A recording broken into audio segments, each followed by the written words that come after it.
అందరికీ నమస్కారం అండి. ఎలా ఉన్నారు? ఇవాళ 1971లో సెప్టెంబర్ 24న విడుదలైనటువంటి 'ప్రేమ్ నగర్' గురించి కొన్ని సంగతులు చెప్పుకుందాం. 'ప్రేమ్ నగర్‌కి' ఎన్ని విశేషణాలైనా చెప్పొచ్చండి. నిజానికి 'దేవదాస్' తర్వాత మళ్ళీ అంత పేరు తెచ్చుకున్న చిత్రంగా 'ప్రేమ్ నగర్‌ని' చెప్పుకోవచ్చు.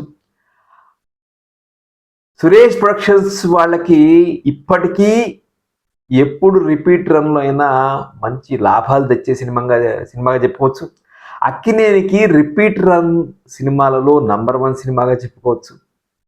ఇలా 'ప్రేమ్ నగర్‌కి' అనేక విశేషణాలున్నాయి. అయితే 'ప్రేమ్ నగర్' సినిమా నేపథ్యం కొంచెం ఆశ్చర్యంగా ఉంటుంది. కొంతమంది 'దేవదాస్‌తో' పోల్చొచ్చు అంటారు కదా! 'దేవదాస్‌తో' ఎందుకు పోల్చొచ్చు అనేది ఇంకోసారి చెప్పుకుందాం కానీ, అయితే 'ప్రేమ్ నగర్' సినిమా గమ్మత్తుగా రామానాయుడు గారికి ఆ స్క్రిప్ట్ దొరికింది. నిజానికి 70 డిసెంబర్ 30న రామానాయుడు గారి 'ద్రోహి' సినిమా విడుదలైంది. అది జగ్గయ్య, వాణిశ్రీ, కృష్ణరాజు, బాపయ్య గారు డైరెక్ట్ చేశారు. ఆ సినిమా ఆయనకి చాలా నష్టాలు మిగిల్చింది. అప్పుడే సంక్రాంతికి 'దసరా బుల్లోడు' విడుదలై బ్రహ్మాండమైన విజయం సాధించింది. అప్పుడు వాళ్ళు నవయుగ వాళ్ళని నాగేశ్వరరావు గారి సినిమాలకి డిస్ట్రిబ్యూటర్ ఆయనే కాబట్టి రామానాయుడు గారు సంప్రదించి, నేను ఇంకో సినిమా తీస్తాను, 'ప్రేమ్ నగర్' సినిమా తీస్తున్నాను, నాకు మీరు ఒక 15,00,000 పెట్టుబడి పెట్టండి. 'దసరా బుల్లోడు' తీయటానికి 14 అయింది, నేను 15,00,000 నాకు పెట్టుబడి పెట్టండి, నేను ఆ సినిమా తీస్తాను. ఎందుకంటే ఆయన మెంటల్గా ప్రిపేర్ అయ్యారు. ఒకవేళ 'ప్రేమ్ నగర్' సినిమా కూడా ఆడకపోతే కేలంబాకం అని చెప్పి మెడ్రాస్ దగ్గరలో ఉన్నటువంటి ఊళ్ళోనే ఆయనకు 90 ఎకరాల ల్యాండ్ ఉందిట. వ్యవసాయం చేసుకోవటానికి ఆయన ఫిక్స్ అయిపోయారు. అంటే ఒక గ్యాంబుల్ నిజంగా చెప్పాలంటే. సురేష్ ప్రొడక్షన్స్ ఆయన అప్పటికి పాప కోసం, స్త్రీ జన్మ, రాముడు, భీముడు ఇవన్నీ తీశారు కదా! ఆయనకి 'ద్రోహి' బాగా నష్టాలు, స్త్రీ జన్మ ఇవి కూడా పెద్ద లాభాలు తెచ్చిపెట్టింది తక్కువ. అప్పుడు ఈ ఫైనల్ గ్యాంబుల్ లాంటిది 'ప్రేమ్ నగర్' చిత్రంతో తీసుకున్నారు.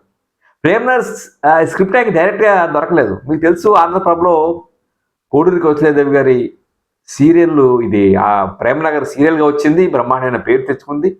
దాన్ని నిజామాబాద్ చెందినటువంటి శ్రీధర్ రెడ్డి అని ఆయన తీద్దాం అనుకున్నారు. యాక్చువల్గా ఆయన తీద్దాం అనుకున్నారు. ఆయన పాలగుమ్మి పద్మరాజు, అలాగే చెంగయ్య అని ఆయన అప్పట్లో ఆయన స్క్రిప్ట్కి బాగా ఫేమస్. వీళ్ళతోటి కలిసి స్క్రిప్ట్ రెడీ చేయించారు, అక్కినేనికి ఇచ్చారు. అక్కినేని ఆయన ఏ స్క్రిప్ట్ అయినా మొన్న అన్నపూర్ణ గారికి ఇస్తారట. అన్నపూర్ణ గారిని చదివి ఆవిడ జడ్జిమెంట్ మీద ఆయనకి నమ్మకం. ఆవిడ ఓకే అంటే చేస్తారు, లేదంటే లేదు అన్నట్టుగా ఉంటుంది. ఆవిడ చదివి మళ్ళీ మీకు 'దేవదాస్' అంత పేరు తెచ్చిపెడుతుంది ఈ సినిమా, తప్పకుండా చేయండి అని చెప్పి ఆవిడ చెప్పేశారు. సో అలా అక్కినేని చేయడానికి సిద్ధమయ్యారు. కానీ శ్రీధర్ రెడ్డి ఈ సినిమా తీద్దాం అనుకున్నప్పుడు మరి దర్శకుడు ఎవరు తెలియదు. హీరోయిన్ మాత్రం కేఆర్ విజయ్ అనుకున్నట్ట. అయితే ఆయనకి ఒకసారి ఆ సినిమా స్టార్ట్ చేసే టైంలో ఒక యాక్సిడెంట్ అయింది. సో శ్రీధర్ రెడ్డి గారి శ్రీమతి ఆవిడ అంత ఎందుకో ఇది సెంటిమెంట్గా అనిపించట్లేదంటే ఆయన వెనక్కి వెళ్ళిపోయారు. అలా ఆ స్క్రిప్ట్ నాగేశ్వరరావు గారు రామానాయుడు గారికి ఇస్తే, రామానాయుడు గారు ఆ స్క్రిప్ట్ దాదాపు 60,000 ఖర్చు పెట్టి రైట్స్ తీసుకున్నారు. 'ప్రేమ్ నగర్' సినిమా రైట్స్. సో స్క్రిప్ట్ రెడీ అయిపోయింది. ఆత్రేయ అద్భుతంగా చేసేటువంటి సినిమా కదా ఇది. ఆత్రేయ అద్భుతంగా పనిచేసిన సినిమా. మాదేవన్ అద్భుతమైన సంగీతం, ఎన్నున్నాయండి ఈ సినిమాకి. ఈవెన్ కళా దర్శకులు కృష్ణారావు గారు ఫోటోగ్రఫీ చేసేటువంటి వెంకటరత్నం ఇద్దరు బ్రదర్సే. సో వీళ్ళిద్దరికి ఒక గొప్ప ఛాలెంజ్. అలాగే వాణిశ్రీ గారికి బహుశా సురేష్ ప్రొడక్షన్స్ వాళ్ళది ఇది మొదటి నవలా చిత్రం. వాణిశ్రీ గారికి కూడా మొదటి నవలా చిత్రం. ఇలా వాణిశ్రీ గారు అంటారు, ఆవిడ ఇది ఒక నేను ఛాలెంజింగ్ రోల్గా నేను భావించాను. మీకు నచ్చిన సీన్ ఏమిటి అని ఎవరో అడిగారు. హిందూ కరస్పాండెంట్ అడిగితే ఆవిడ చెప్పింది అనమాట. ఇందులో ఒక ఎక్స్ప్రెషన్ ఉంటుంది. చెప్పులత ఎందుకు చేసావు ఈ దొంగతనం అంటాడు కళ్యాణ్, అంటే అఖిలేష్ అన్నప్పుడు ఆవిడ మొహంలో ఒక పెయిన్, ఒక ఎక్స్ప్రెషన్, చివరికి నువ్వు కూడానా అనేటువంటి, ఎవరైతే ప్రేమించిందో, ఎవరి కోసం అయితే తన జీవితం ఉందనుకుందో ఆ వ్యక్తి అయినప్పటికీ ఆవిడ మొహంలో ఒక ఎక్స్ప్రెషన్, బాధతో కూడిన ఎక్స్ప్రెషన్ అద్భుతంగా పలికినటువంటి చిత్రం 'ప్రేమ్ నగర్'. ఇట్లాంటి దృశ్యాలు మనకి అద్భుతంగా ఉంటాయి. ఆత్రేయ మాటలు అద్భుతంగా ఉంటాయి. ఈయన అసలు ఓపెనింగ్ షాటే మనం చూడండి, దువ్వూరి రామిరెడ్డి గారి పద్యంతో పాంథశాల నుంచి తీసుకున్నారు. ఆ పద్యం అద్భుతంగా ఉంటుంది, చాలా బాగుంటుంది.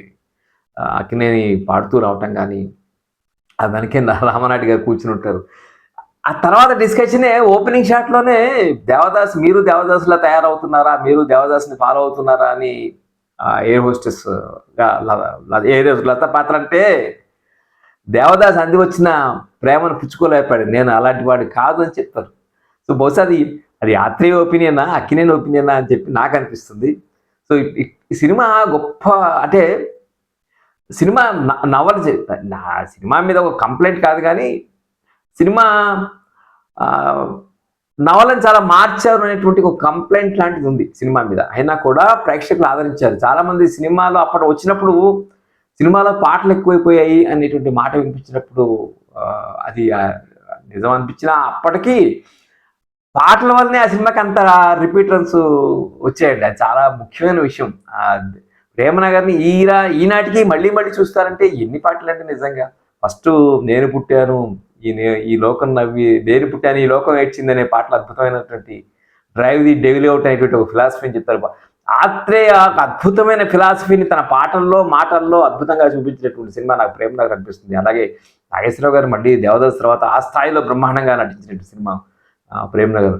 వాణిశ్రీ మరి ఆవిడకి ఈ నటన స్ఫూర్తి ఎవరో కానీ ఒక అద్భుతమైనటువంటి లత అనేటువంటి ఒక క్యారెక్టర్కి ఆవిడ ఆ లతని ఆవిడ నిజంగా ఊహించుకున్నారేమో కానీ లత తాలూకు ఎమోషన్ని ఒక అద్భుతంగా కన్వే చేశారు వాణిశ్రీ ఈ సినిమాలో అని చెప్పి నాకు అనిపించి. పాటలు చూడండి, మళ్ళీ పాటల విషయానికి వస్తే తేట తేట తెలుగులా తెల్లవారులా ఎంత ఈ పాటకి ఇప్పటికీ అది పిక్చరేషన్ కూడా చాలా బాగుంటుంది. ఎంత అద్భుతమైన పిక్చరేషను. ఇంతకీ ఆ దర్శకుడు చెప్పాలి కదా, కేఎస్ ప్రకాశ్రావు గారు. సో బాపయ్య గారు అంటే ఆయన బాపయ్య గారు ఆయనకి ఐ థింక్ తమ్ముడు వర్స్ కదా. బాపయ్య గారు తీసిన ద్రోహి సినిమా ఫెయిల్ అయ్యా నష్టపోతే మళ్ళీ అదే కుటుంబం నుంచి ఇచ్చినటువంటి కేఎస్ ప్రకాశ్రావు గారు ప్రేమనగర్తో రామానాయుడు గారిని నిలబెట్టారు. అంటే కేఎస్ ప్రకాశ్రావు గారికి ఆ పాటలు తీసేటువంటి క్రాఫ్ట్ అద్భుతంగా అనిపిస్తుంది నాకు. అంటే కడవెత్తుకు వచ్చింది కన్నెపిల్ల అనేటువంటి పాట, మాస్ పాటలా తీశారు. నీకోసం వెలిసింది ప్రేమ మందిరం అనేటువంటి పాట, అది ఒక క్లాస్గా తీశారు. ఎవరి కోసం ఈ ప్రేమ మందిరం, ఈ శూన్యనందనం అనేటువంటి పాట, అది అద్భుతంగా ప్రేమ భిక్ష నువ్వే పెట్టి, అసలు ఆత్రేయకి హ్యాట్స్ ఆఫ్ జోహార్లు. అంత అద్భుతమైనటువంటి పాటలు. మనసుగతి ఇంతే, మనిషి బతుకుంతేటువంటి, మనసున్న మనిషికి సుఖం లేదంతేటువంటి పాటలు ఇప్పటికీ మనసు బాగా లేకపోతే ప్రేమనగర్ పాటలు ఉంటే మళ్ళీ మనసు తేట పడుతుంది. అంత గొప్పగా ఉంటాయి ఈ పాటలు. అందుకనే ప్రేమనగర్ ఎప్పుడు రిలీజ్ అయినా కూడా మళ్ళీ జనం చూస్తారు. నిజానికి యూట్యూబ్ ప్రింటే చాలా అద్భుతంగా ఉంది. చాలా సినిమాలు యూట్యూబ్లో మనకు అందుబాటులో ఉన్నాయి, కానీ సురేష్ వాళ్ళే అప్లోడ్ చేసినటువంటి సినిమా ప్రేమనగర్ చాలా గొప్పగా ఉన్నటువంటి సినిమా. ఈ సినిమాలో మిగిలిన పాత్రలు కానీ మనం చూసుకున్నట్లయితే, ఒక పక్కన అన్న కేశవ్గా సత్యనారాయణ బ్రహ్మాండంగా నటిస్తారు, ఆయన భార్య యశ్వలక్ష్మి. అలాగే శాంతకుమారి అతిథి పాత్రలో వచ్చినటువంటి ఎస్వి రంగారావు చేసినటువంటి 3-4 సీన్లు ఉంటాయి. ఆయన ఒక ఎక్స్ప్రెషన్ తోటి మొత్తం ఎప్పుడు కన్వే చేసినట్టుగానే ఈ సినిమాలో కూడా కన్వే చేస్తారు. ఈ సినిమా విచిత్రం ఏంటంటే కామెడీ ట్రాక్ ఆత్రేయ రాయట. ఇప్పుడు కామెడీ సీన్ ఫాలోస్ అని చెప్పి స్క్రిప్ట్లో రాసి వదిలేస్తారట. ఇందులో కామెడీ ట్రాక్ అంతా కేవి అప్లాచార్య రాశారు.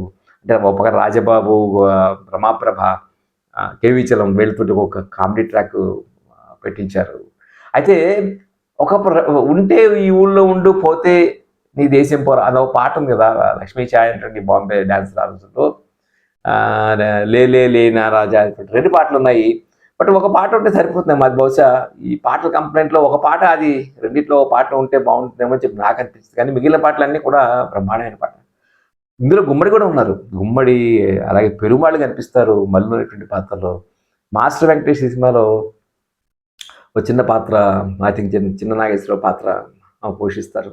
ఇట్లా ఒక ఎస్టేట్ చూపించిన, అంటే ప్రధానంగా ప్రేమనగరు ఒక లవ్ స్టోరీ ఎంత ఉందో దాంట్లో సమాజంలో మనుషులు ఎలా ఉన్నారు, ఉన్నత వర్గాల వాళ్ళ ఆలోచనలు ఎలా ఉంటాయి, వాళ్ళు సమాజాన్ని ఏ విధంగా చూస్తారు. ఒక చోట పుష్పలత ఆపుతుంది వాణిశ్రీని, ఈ అన్యాయం నేను సహించలేను, నేను అడ్డుకుంటాను అంటుంది అనమాట హీరోయిన్గా లత పాత్రధారి. అప్పుడు ఆవిడ అంటుంది, అమ్మా మన అందరికీ మనం మనుషుల్లా చూస్తాం, ఈ డబ్బున్న వాడికి మనుషులు పశువుల్లా కనిపిస్తారు, అందుకనే వాళ్ళని ఒక్కసారిగా నువ్వు మార్చలేవు, నువ్వు తొందరపడి ఆ పని చేయకు అని చెప్పి హితబోధిస్తుంది. అంటే ఇట్లాంటి గొప్ప గొప్ప దృశ్యాలు ప్రేమనగర్లో నాకు పుష్కలంగా కనిపించాయి. సో అక్కినేనికి 3 గొప్ప చిత్రాలు. ఒకటి దేవదాసు 53లో వచ్చిన దేవదాసు, 71 వచ్చినటువంటి ప్రేమనగర్, మళ్ళీ 81 వచ్చినటువంటి ప్రేమాభిషేకం. అంటే 3 ఒక 53 నుంచి 81, 73 దాదాపుగా ఒక 30 ఏళ్ల వ్యవధిలో ఆయన 3 ప్రేమ సినిమాలు. భగ్న ప్రేమికుడు బహుశా అందులో ఇందులో నిజంగా ఆయన భగ్న ప్రేమికుడు కాదు. ఈ సినిమా ఇందులో హీరో హీరోయిన్లు కలుసుకుంటారు. అంటే వీళ్ళు రామానాయుడు గారట 2 రకాల క్లైమాక్స్లు తీశారు. ఒకవేళ వాళ్ళు సుఖాంతం అవటం నచ్చకపోతే దుఃఖాంతమైనట్టుగా ఇంకో రీల్ కూడా పంపించారట. సో తమిళంలో ఏం చేశారు, ఇది 2 భాషలో తీశారండి. తమిళంలో తీశారు, మళ్ళీ హిందీలో తీశారు. తమిళంలో వసంత మాలిగై పేరుతో తీశారు, అక్కడ కూడా బ్రహ్మాండంగా ఆడింది. అక్కడ కూడా వాణిసి నటించారు, శివాజీ గారి చేశారు, ఒక అద్భుతంగా ఆడింది ఆ సినిమా. అక్కడ ఏం చేశారంటే బీసీ సెంటర్లోనేమో వాళ్ళు సుఖాంతం చేశారట, ఏ సెంటర్లోనేమో విషాదాంతం చేశారట. నిజం అవుతుందో తెలియదు, బట్ చదివిన మాట ఇది. హిందీలో రాజేష్ ఖన్నా, హేమమాలిని చేశారు. సో ఈ సినిమా వెళ్ళినప్పుడు నాగనాయుడు గారికి ఒక సెంటిమెంట్ ఏమిటంటే ఆయన తిరుపతి వెళ్తారు, అక్కడ ఆ బాక్సులు ఏదో పూజ చేసడం, మళ్ళీ విజయవాడ వచ్చి కనకదుర్గ ఆలయంలో పూజ చేసి అప్పుడు డిస్ట్రిబ్యూటర్కి ఆ బాక్సులు ఇవ్వడం అది అలవాటు. బాగా వర్షాలు ఆ టైంలో బాగా వర్షాలు వచ్చాయి. విజయవాడ ఆయన మనోరమ హోటల్లో దిగినప్పుడు మొత్తం మోకాళ్ళ లోతులు నీళ్ళలో వెళ్ళాల్సి వచ్చిందిట. అలాంటి సమయంలో భయపడ్డారు. మొదటి 2 రోజులు 3 రోజులు ఎలా ఉంటుంది సినిమాకి, ఎలాంటి టాక్ వస్తుంది. ఎందుకంటే ఆయన మెంటల్గా డిసైడ్ అయిపోయారు, ఒకవేళ ఈ సినిమా కనుక ఆడకపోతే వదిలేసి వ్యవసాయం చేసుకుందాం అనేటువంటి దానికి. సో అప్పుడు డిస్ట్రిబ్యూటర్ రాత్రి ఆయన ఎప్పుడంటే సెకండ్ షో టికెట్స్ ఇచ్చేసిన తర్వాత అప్పుడు అడుగుతారు డిస్ట్రిబ్యూటర్ని, ఆ టాక్ చెప్పండి అంటారు. అప్పటి వరకు నన్ను ఎవరు డిస్టర్బ్ చేయకండి అంటారు. అప్పుడు డిస్ట్రిబ్యూటర్ వచ్చి రూమ్ తలుపు తట్టి, సినిమా బ్రహ్మాండంగా ఉంది సార్, మినిమం 10 వారాలు టాక్ వచ్చేసింది, ఒకటే ఏంటంటే హీరో విషయం తాగి పాట ఎలా పాడతాడు అనేటువంటి ఒక కామెంట్ మాత్రం వినిపించింది అన్నట్టు. అలా ప్రేమ్ నగర్ బహుశా ఆ కరెక్షన్ చేసుకున్నారు, మళ్ళీ తమిళ వెర్షన్లోను హిందీ వెర్షన్లోను దాన్ని కొంచెం మార్చుకోగలిగారు. అలా ప్రేమ్ నగరు ఒక ఎవర్ గ్రీన్ సినిమాగా నాకు అనిపిస్తుంది. అంటే పాటలు, మాటలు, ఆర్టిస్టుల పెర్ఫార్మెన్సెస్ అన్నీ అద్భుతంగా కుదిరినటువంటి సినిమాలు చాలా రేర్గా ఉంటాయండి. సో నా ఉద్దేశం 71 అక్కినేని గారికి 2 సూపర్ డూపర్ హిట్స్, ఒకటేమో బ్లాక్ బస్టర్, 2 బ్లాక్ బస్టర్స్, ఒకటేమో ఇండస్ట్రీ హిట్. 71లో దసరా బుల్లోడు సినిమా, ఇంకోసారి ఇంకో వీడియోలో దసరా బుల్లోడు గురించి చెప్తాను. సెప్టెంబర్ 24 వచ్చేటువంటి ఈ సినిమా 13 కేంద్రాల్లో 100 రోజులు ఆడింది. షిఫ్ట్ల మీద 175 రోజులు ఆడింది. తమిళంలో కూడా 25 వారాలు ఆడినటువంటి సినిమా ప్రేమ్ నగర్. ఇంకొక విచిత్రం ఏంటంటే 1967లో తీసినట్టారు స్త్రీ జన్మ కేఎస్ ప్రకాష్ రావు గారు. బస్ ఆ సినిమా యావరేజ్గా ఆడినటువంటి సినిమా. మళ్ళీ ఆయన ఈ ప్రేమ్ నగర్ సినిమాతో బ్రహ్మాండాన్ని హిట్ ఇచ్చారు రామానాయుడు గారికి. మళ్ళీ నవంబర్లో సత్యచిత్ర వాళ్ళు తహసీల్దార్ గారు అమ్మాయి తీశారు, అది నవంబర్ 2 వచ్చినట్టుంది. అంటే దాదాపు సెప్టెంబర్ 24 ఎంత 2 నెలల గ్యాప్లోనే ఆయన ఇంకో నవలా చిత్రాన్ని విడుదల చేశారు. కేఎస్ ప్రకాష్ రావు గారు తహసీల్దార్ గారు అమ్మాయి, అది కూడా బ్రహ్మాండంగా ఆడింది. నెక్స్ట్ వీడియో మీకు కేఎస్ ప్రకాష్ రావు గారు తీసినట్టు తహసీల్దార్ గారి అమ్మాయి గురించి కొన్ని ముచ్చట్లు చెప్పుకుంటాము. అది before signing off. Prem Nagar గురించి ఇంకొక 2 విషయాలు మీకు చెప్పి సెలవు తీసుకుంటాను. ప్రేమ్ నగర్ 34 థియేటర్లో రిలీజ్ అయితే 31 థియేటర్లో 50 రోజులు ఆడింది. మొదటి 5 వారాల్లో 25 లక్షలు వసూలు చేసింది, తర్వాత 50 లక్షలు వసూలు చేసింది. అదే కాదు, అక్కినేని నాగేశ్వరరావు గారి సినిమాల్లో రిపీట్ రన్స్లో ఈ సినిమా నంబర్ 1గా నిలబడుతుంది ఇప్పటికీ కూడా. దాంతోపాటుగా సురేష్ ప్రొడక్షన్స్ వాళ్ళ బెస్ట్ సినిమాగా ప్రేమ్ నగర్ని చెప్పుకోవచ్చు. మిగిలిన సినిమాలు సొగ్గడ్ లాంటి సినిమాలు చాలా పెద్ద హిట్ అయినాయి, కానీ వాళ్ళ కూడా ఎప్పుడు రిపీట్ రన్ చేసిన ఈ సినిమా చాలా ఫెచ్చింగ్గా బ్రహ్మాండమైన రిటర్న్స్ తెచ్చిపెడుతుంది. వాళ్ళు తీసినటువంటి మొదటి నవలా చిత్రమే వాళ్ళ బెస్ట్ నవలా చిత్రంగా నిలిచింది. ఇది ప్రేమ్ నగర్ 1971 సంవత్సరం నాగేశ్వరరావు గారికి లక్కీ ఇయర్ ఎందుకైంది, అలాగే దేవదాస్తో సరితూగల సినిమాగా ప్రేమ్ నగర్ ఎలా రూపొందింది, అలాగే అక్కినేని రిపీట్ రన్స్లో నంబర్ 1 సినిమాగా ప్రేమ్ నగరు ఎలా ఇప్పటికీ నిలబడింది. ఈ వీడియో మీకు నచ్చితే లైక్ చేయండి, షేర్ చేయండి, రేడియో రాంబాబు ఛానల్ సబ్స్క్రైబ్ చేయండి. ప్లస్ చాలామంది పెద్దలు ఉన్నారు, మీ అనుభవాలు, ఆ సినిమా చూసినప్పుడు చిన్నప్పటి అనుభవాలు తప్పకుండా తెలియచేయండి కామెంట్స్లో. నాకు తెలిసి నా బందర్ అనుభవం ఏంటంటే 71 అంటే నేను జస్ట్ 10 years పూర్తి చేశాను. బందరు అవిగా వాళ్ళకి కృష్ణకిషోర్ కాబట్టి కృష్ణకిషోర్ థియేటర్లో వచ్చింది. నా ప్రేమ్ నగర్ గురించి కొంచెం గుర్తుంది, బట్ 100 రోజులు ఆడిందా లేదా గుర్తులేదు. కానీ బ్రహ్మాండంగా నడిచిన సినిమా. ఆ పోస్టర్లు మాత్రం నాకు చాలా బాగా గుర్తు. పోస్టర్ గురించి ఒక మాట చెప్పి సెలవు తీసుకుంటాను. ఈశ్వర్ ఉన్నారు కదా, పబ్లిసిటీ డిజైన్ ఈశ్వరే. దీనిలో 4 sheets ఇది 4 sheetsతో ఉన్నటువంటి పోస్టర్ తయారు చేశారు. దాన్ని ఎంఎఫ్ హుస్సేన్ పెయింటింగ్స్ నుంచి ఇన్స్పిరేషన్గా తీసుకున్నారట. హిందీలో ఆయన చేశారు, తెలుగులో ఆయన చేశారు, తమిళంలో ఆయన చేశారు. అది ఈశ్వర్ గారి ఒక గొప్పతనంగా చెప్పుకోవచ్చు మనం. ఇది ఈ వీడియో ప్రేమ్ నగర్ గురించి. మరికొన్ని కబుర్లు నెక్స్ట్ వీడియోలో తహసీల్దార్ గారి అమ్మాయి గురించి కొన్ని విషయాలు చెప్తాను. అంతవరకు సెలవు. నమస్తే.